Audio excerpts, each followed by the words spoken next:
We're returning to Magic's past is through our blueprint treatment, which we are taking a selection of cards and we are using them to sort of reimagine through the lens of the Brothers' War in kind of the heads of some of the marquee characters, Urza, Mishra, their assistants, Tanos and Ashnod. The art for these cards, these are meant to be pages out of their sketchbook. It's sort of their marginalia illustrations of how they imagine certain artifacts that they've either encountered, designed, or dreamed. For example, we have Ashnod's altar, which was, I believe, first printed in Antiquities, which gets wrapped up into the entire canon of the Brothers' War. We've redone that one with our blueprint treatment, which is showing pages from Ashnod's own journal, designing the altar and imagining how it would work and the different functions that help her to create her, hideous amalgamations of human and machine. We also have Ornithopter.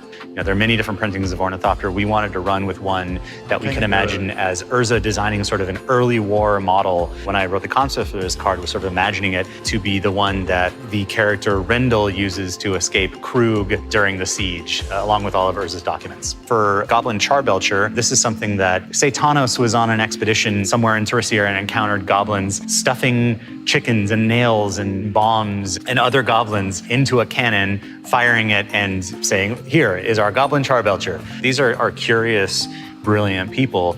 They're curious about it and they want to know more about it, and that's what we hope to show with these cards. Now, before we look at how the team approached revisiting these iconic characters, we need to understand what their cards actually do. So first, let's take a moment to hear from editor Matt Tabak about the mechanics of the Brothers' War.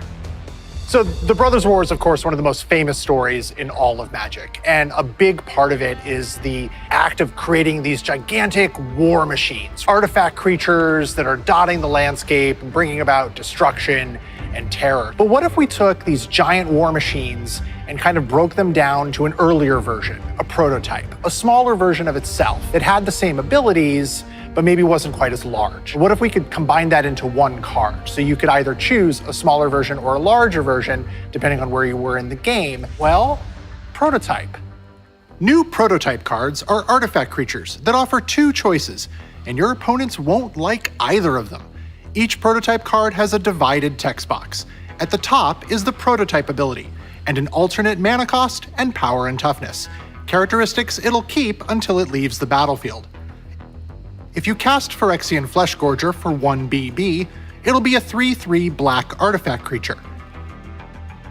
If you cast it for 7, you'll unleash its full might as a colorless 7/5 artifact creature.